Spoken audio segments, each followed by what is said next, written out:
It has been a while since I came to you guys with a haul video, so I thought that's what we could do today, go through some of the books that I picked up before Christmas, some books that I got for Christmas, and the books that I've picked up this side of the new year. The first one I'm going to talk about is a kind of strange one, and I kind of don't know if I want to admit this to you, but you know, why not, we're here. I decided that this year I was going to reread the Wicked Years Quartet by Gregory Maguire. Now, I think I've talked about this in a few videos, so apologies if you've heard it before, but I read the Gregory Maguire book back when I was a teenager because I had found the musical. I was loving the soundtrack, and the musical itself hadn't come over the pond yet. I wasn't able to go see it, so I instead did what I still do to this day and immersed myself in every other kind of media I could get my hands on tangentially related to the thing I was obsessed with. And the problem was that I absolutely despised the Wicked novel. I hated it. But now that it's been, what, like 15, 20 years since I read that book, and since I first heard of the Wicked musical, I've seen the musical a number of times, and obviously I've had the best time completely immersing myself in all of the Wicked movie merchandise and clips and interviews. All of that's been great. And now that it's over, I kind of am getting that jonesing again to find some way to extend the experience. And so I thought maybe it was just me. Admittedly, my reading tastes have changed a lot in those years. Maybe now I'll love Wicked.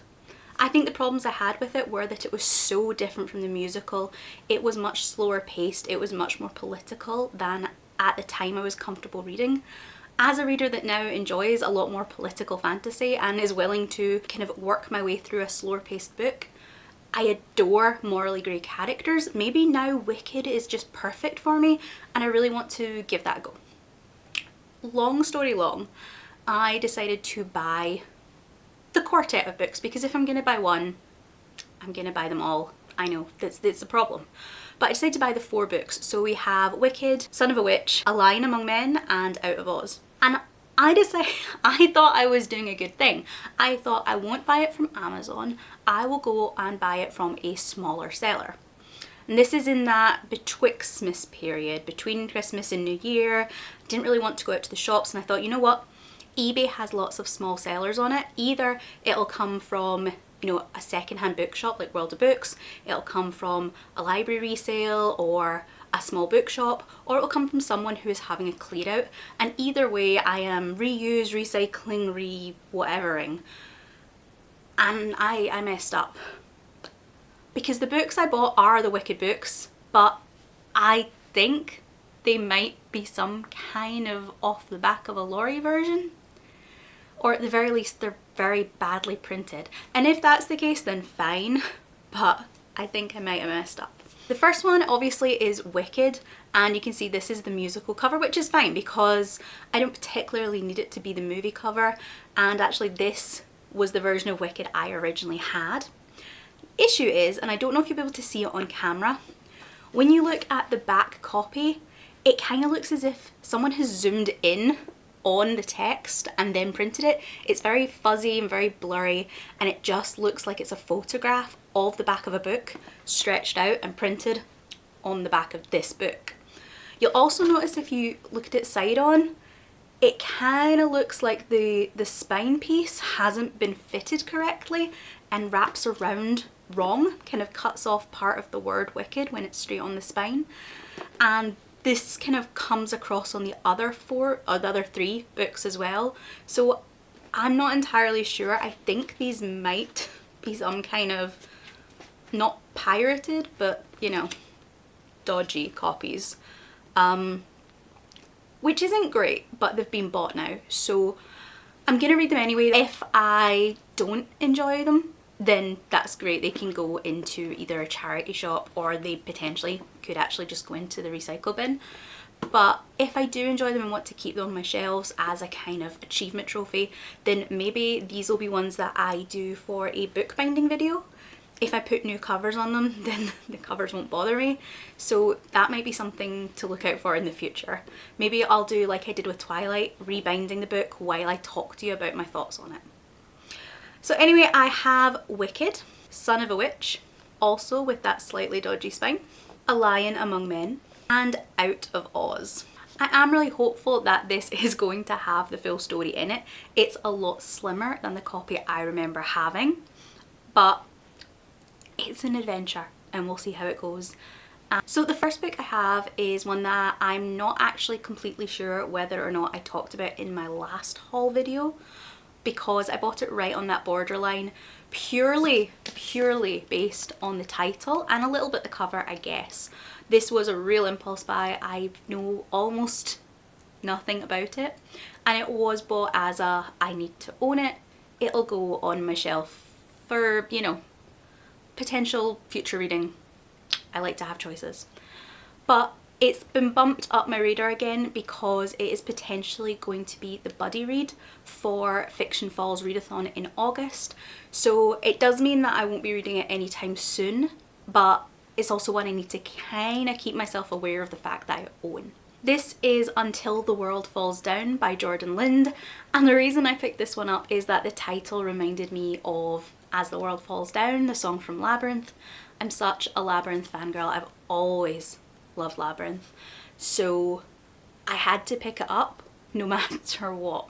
After reading the summary, it does seem like there is a Labyrinth retelling angle going on here, but in more of an adult dark romantasy world. So I think this is going to be one that will fit in perfectly with the Fiction Falls, the vibe, the kind of books that have tended to be a success for us as a Discord reading together, but also one that I am really excited to read. When a brutal betrayal leaves Nell heartbroken and alone, she makes a desperate wish for love, recklessly offering anything in exchange. Her plea is heard by Envier, an immortal as wicked as he is beautiful. He sweeps Nell away to his castle that seems to exist out of time and presents her with a bargain. Escape his labyrinth within 48 hours or surrender to eternity as his lover. Nell vows to conquer the labyrinth despite the dangerous attraction she feels for its monstrous ruler. But every stolen moment with him leaves her craving more, and every step deeper into the castle reveals hidden truths about herself and the curse that holds Envier captive. Torn between her desire for love and the dark being incapable of loving her, Nell faces an impossible choice, and her time is running out. So this is one that I'm going to be really excited to get to, and one that I think I'm going to really enjoy talking about with Clint and Amanda during their readathon. I will link to both their channels in the description below. Now, these next two books were both presents from my parents for Christmas. They know that I've been collecting these editions of the Terry Pratchett Discworld books for a while now, and the ones they picked out for me were Thief of Time. This is one of the Death sub-series books, and it follows Death's adoptive granddaughter Susan. The second book they got me was I Shall Wear Midnight. This is one of the Tiffany Aching books, and actually last year was the first time I had ever read the Tiffany Aching sub-series. It was the only sub-series in Discworld that I hadn't read, and I was really apprehensive about reading it because the last Tiffany book is the last Discworld book, and I wasn't ready because it was a really emotional one. There was another layer of sadness in it, knowing it's the book that Terry Pratchett never fully finished. So I was unsure about getting to The Shepherd's Crown, but I really enjoyed the entire sub-series and now I do want to add them to my collection. So this I think is maybe book 2 or 3 in the 5-book series. The other book that I got as a present, because I feel like we might as well just go with that now, was from my brother, and he got me, this is really heavy, he got me this gorgeous edition of Frankenstein. He knows that Frankenstein has been my thing for so long. He got me a Frankenstein Care Bear for Christmas last year, and this year he said that he knew I would have a copy of the book, but he thought it was probably, you know, a kind of cheap junk copy, and he was right. So he got me this really gorgeous Mina Lima edition. It's stunning. It's really heavy and it's going to be a real workout to read it, but I think it's one I would enjoy savouring, reading just a little bit a day. Since it's a reread for me, that would mean that I wouldn't feel the need to, you know, plough through it quickly, And in addition to really beautiful illustrations, there's actually kind of pop-up sections in this book. There's a whole multimedia experience.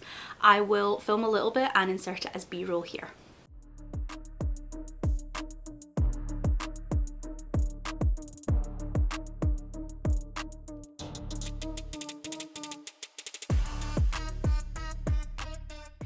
So back to the books that I bought for myself. We have The Buffalo Hunter Hunter by Stephen Graham Jones. This has been everywhere on my feed recently.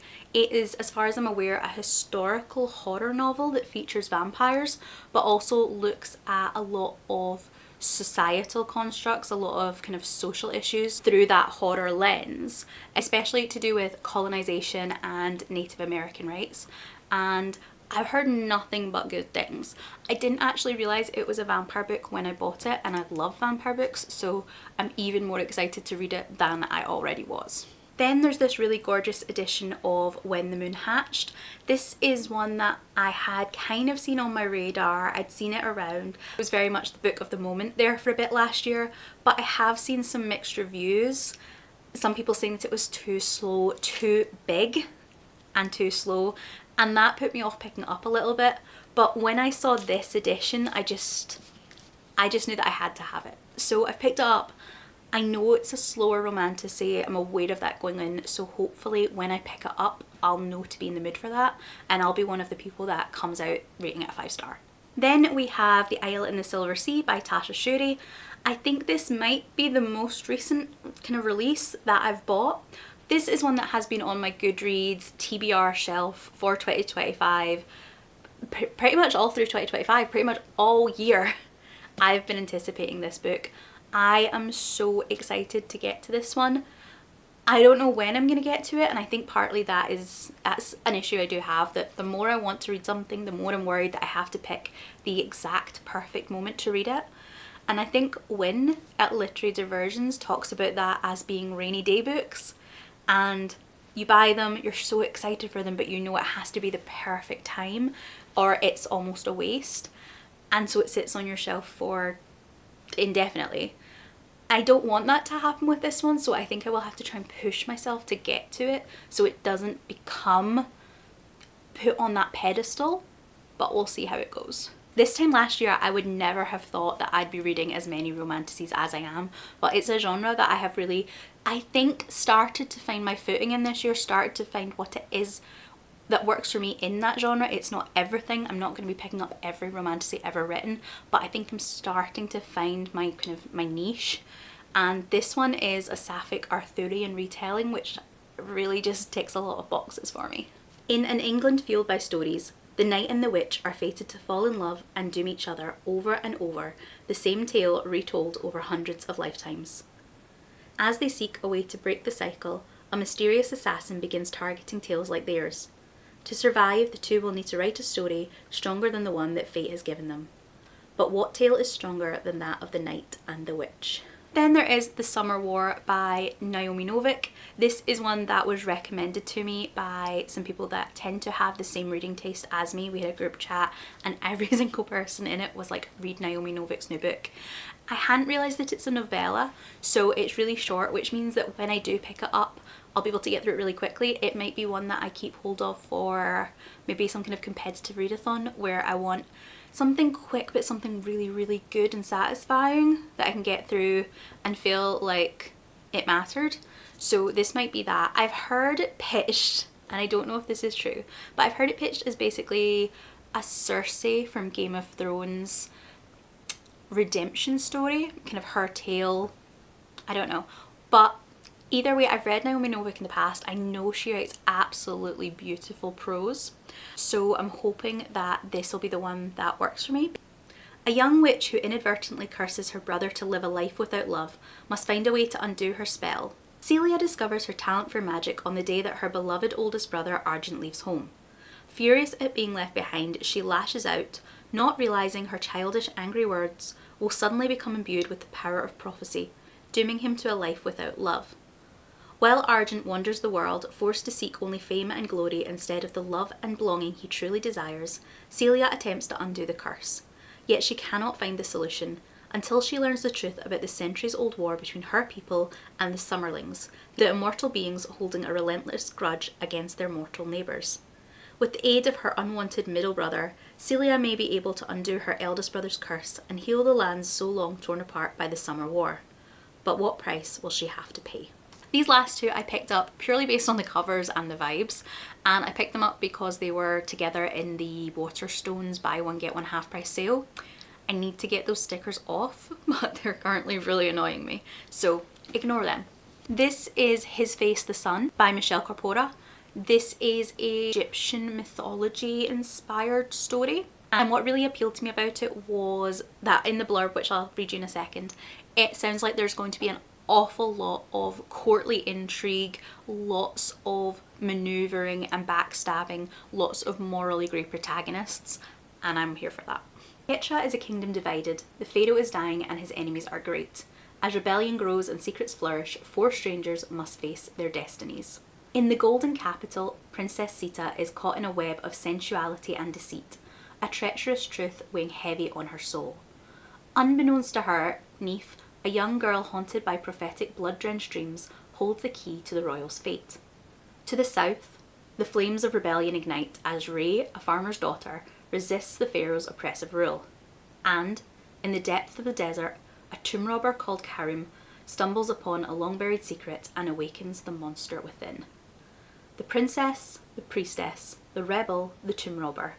Who will sit on the throne when the bloodshed is done? This is the first in a trilogy, which I'm really excited about. I'm really hoping that I'm going to enjoy it and want to carry on with it straight away. I think it could be a really good pick fantasy to really, you know, sink my teeth into. I've heard great things about this again from Clint, so I have high hopes. And the last book is, appropriately, The Last Gifts of the Universe by Riley August. I do not read a lot of sci-fi, I tell you that all the time, but this cover was just so cute that I could not put it aside. And the blurb makes it sound like a lot of fun. It's probably one that I'm going to hold on to till November for Sci-Fi Month, but who knows, I might pick it up earlier if the kind of opportunity arises. It looks like it'll be really fun, really light-hearted, and it is quite small, so one I probably can get through fairly quickly. Scout is an archivist, searching the dead worlds of the cosmos for clues as to the fate of those lost civilizations. While exploring another lifeless planet, they discover something unbelievable. A message from a witness to that world's-ending entity thousands of years ago. But uncovering the story and staying one step ahead of the profit-hungry corporation on their trail won't be easy. Together with their brother and sometimes fearless, spacefaring cat, Pumpkin, Scout must now race to save what matters most. And I mean, there's a cat called Pumpkin. I have to have it.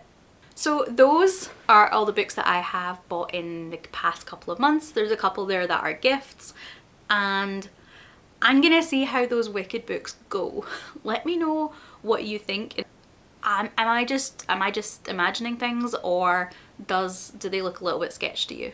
Let me know what you think of all the books that I've talked about today. If there's any that you think I should really prioritise, any that you think are top tier books. If you're not particularly interested in any of these books, then let me know what the last book that you bought was so that I can add that to my TBR. Thank you so much for watching. I really hope that I'm going to see you in the next video. Goodbye.